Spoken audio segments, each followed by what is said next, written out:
दोस्तों, आपका अपने यूट्यूब चैनल नोवा क्लासेस में आज हम एक पॉलिटी के महत्वपूर्ण टॉपिक मौलिक अधिकार, जिससे कि 1 से 2 प्रश्न किसी भी परीक्षा में आमतौर पे पूछे जाते हैं। तो इसका शुरुआत करते हैं हम।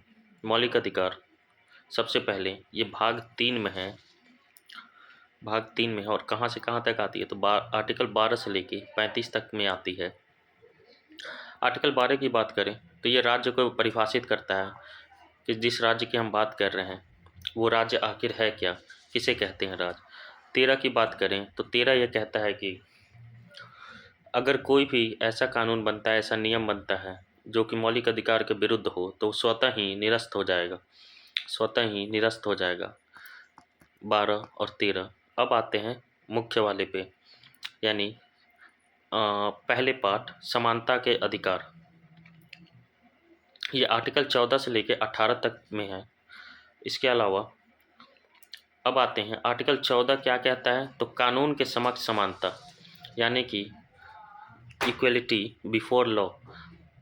कानून के समक्ष हम सभी समान हैं, कानून हमसे किसी भी प्रकार का भेदभाव नहीं कर सकता। आर्टिकल 15 ये कहता है कि जाति, धर्म, लिंग आदि के आधार पर भेदभाव निषेध है, यानी कि इन किसी भी चीज़ के आधार पर हम किसी के साथ भेदभाव नहीं कर सकते। आर्टिकल 16 कहते हैं सरकारी नौकरियों में समान अवसर। आर्टिकल 16 क्या कहता है कि सरकारी नौकरियों में जो है सभी को समान अवसर मिलेंगे। आर्टिकल 17 कहता है अस्पृश्यता का अंत, यानी कि छुआछूत को खत्म करने की बात करता है। आर्टिकल 18 कहता है उपाधियों का अंत, किसी भी प्रकार की उपाधि जैसे कि दीवान, केसरे हिंद, इस तरह की उपाधियों को जो है अंत कर दिया गया। लेकिन कुछ उपाधियाँ जो कि एजुकेशनल या डिफेंस में, ऐसी उपाधियों को अब तक वैसे ही एज इट इज रखा गया, जैसे लेफ्टिनेंट, कर्नल, इन उपाधियों को अंत नहीं किया जाता। अब आते हैं एक्सेप्शन में आते हैं, जैसे कि आर्टिकल 15 कहता है, आर्टिकल 15 कहता है कि धर्म, जाति, लिंग आदि के आधार पर हम भेदभाव नहीं कर सकते।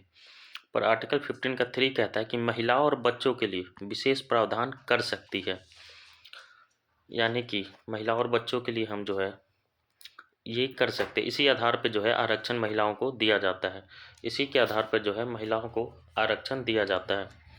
अब आते हैं आर्टिकल 15 का 4 कहता है कि SC ST या सोशली इकोनॉमिकली जो है बैकवर्ड जो क्लासेज है उनके लिए रिजर्वेशन दिया जा सकता है। इसके अलावा पहला जो कॉन्स्टिट्यूशनल अमेंडमेंट था 1951 में, इसके तहत ये लाया गया था। आर्टिकल 15 का 6 कहता है कि EWS के लिए आरक्षण जो है ये देने की बात कहता है। आर्टिकल 15 का 6 इसमें बदलाव किए गए थे 103वें कॉन्स्टिट्यूशनल अमेंडमेंट 2019 में। इकोनॉमिकली वीकर सेक्शन जो है, जनरल कैटेगरी के जो भी विद्यार्थी छात्र हैं उनके लिए भी आरक्षण की व्यवस्था की गई थी 103वें कॉन्स्टिट्यूशनल अमेंडमेंट संविधान संशोधन के द्वारा 2019 में। तो ये हमारा। अब आते हैं आर्टिकल 16 का 4, बैकवर्ड क्लासेस के लिए रिजर्वेशन नौकरी में दिया जा सकता है। अब आते हैं, क्योंकि ये बहुत सारे सवाल ऐसे हैं कि जब फंडामेंटल राइट्स कहता है कि सरकारी नौकरी में समान अवसर मिलेगा, फिर कैसे रिजर्वेशन दिए जाते हैं। तो ये वही सारे आर्टिकल्स हैं जिसके थ्रू जो है आरक्षण दिए जाते हैं सरकारी नौकरियों में भी। अभी सबसे ज़्यादा जो ये है 15 का 6, इसमें अमेंडमेंट किया गया था EWS के लिए, EWS के लिए 103वां संविधान संशोधन 2019 में। अब आते हैं स्वतंत्रता का अधिकार, आर्टिकल 19 से 22 के बीच में। तो आर्टिकल 19 कहता है, आर्टिकल 19 में जो है 6 तरह की स्वतंत्रताएं दी गई। वाक एवं अभिव्यक्ति की आज़ादी, तो प्रेस की स्वतंत्रता जो है अलग से लिखी नहीं गई है, पर इसी के अंदर जो है ये मान्य है कि चूँकि हमें बोलने की, अभिव्यक्ति की, भाषण देने की आज़ादी है, तो इस वजह से प्रेस की स्वतंत्रता इसी में काउंट होगी।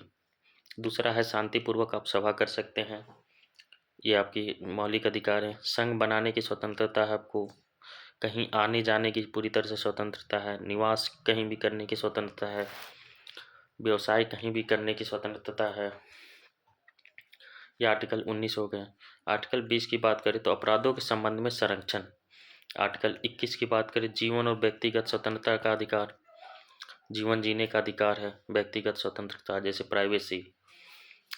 इसके तहत जो है आर्टिकल 21 का A 6 से 14 वर्ष के बच्चों को निःशुल्क शिक्षा दिया जाएगा।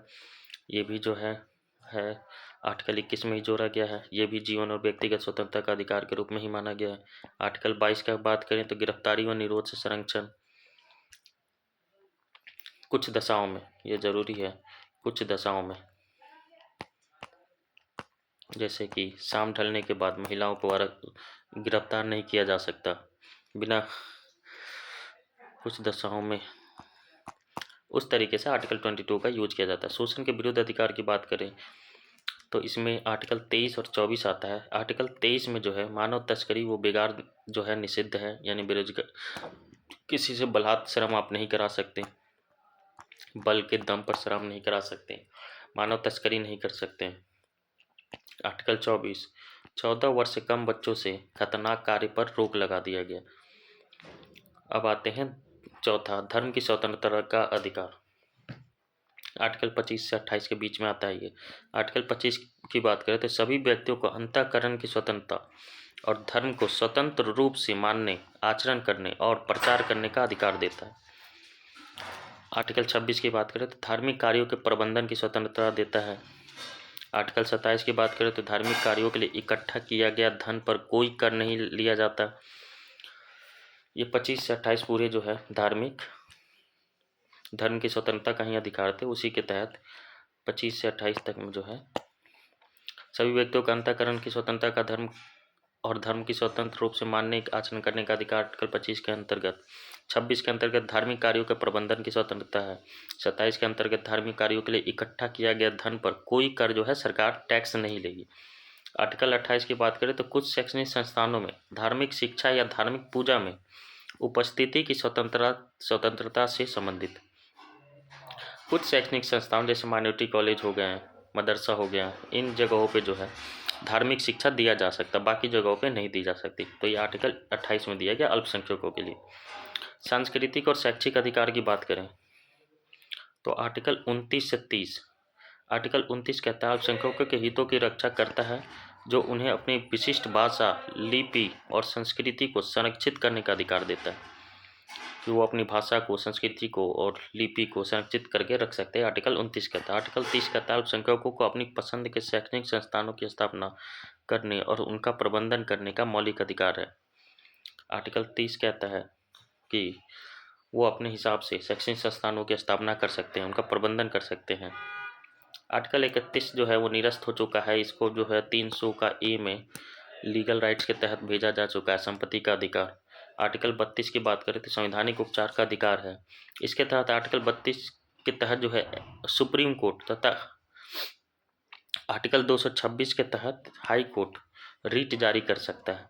जैसे बंदी प्रत्यक्षीकरण, हाई सुप्रीम कोर्ट जो है 5 तरीके का रीट जारी कर सकता है। बंदी प्रत्यक्षीकरण, हैबियस कॉर्पस, परमादेश, मैंडामस, प्रतिषेध, प्रोहिबिशन, उत्प्रेषण, सर्ट्योरी, अधिकार परीक्षा यानी कि कोरंटो। बंदी प्रत्यक्षीकरण में क्या होता है तो जो भी बंदी बनाए गए हैं उन्हें जल्द से जल्द जो है प्रत्यक्ष किया जाए, सामने लाया जाए, मजिस्ट्रेट के सामने पेश किया जाए। परमादेश उसी तरीके से हम आदेश देते हैं। प्रतिषेध यानी हम मना करते हैं। उत्प्रेषण यानी ऊपर इसको आगे की ओर भेजा जाए। अधिकार परीक्षा यानी आपको अधिकार से जो है अलग किया जाता है। कुछ इंपॉर्टेंट नोट्स हैं। फंडामेंटल राइट जो है निलंबित हो सकते हैं, ये जरूरी बात है। आर्टिकल 20 व 21 कभी भी निलंबित नहीं हो सकते। और कुछ जो है इंपॉर्टेंट है, जैसे सिर्फ भारतीयों को मिलने वाले जो आर्टिकल्स हैं वो हैं 15, 16, 19, 29, 30। ये 5 ऐसे आर्टिकल्स हैं जो सिर्फ भारतीयों को मिलते हैं। इसके अलावा जो है सारे आर्टिकल्स सारे लोगों को, सभी लोगों को मिलते हैं। धन्यवाद। इसी के साथ क्लास समाप्त होता है।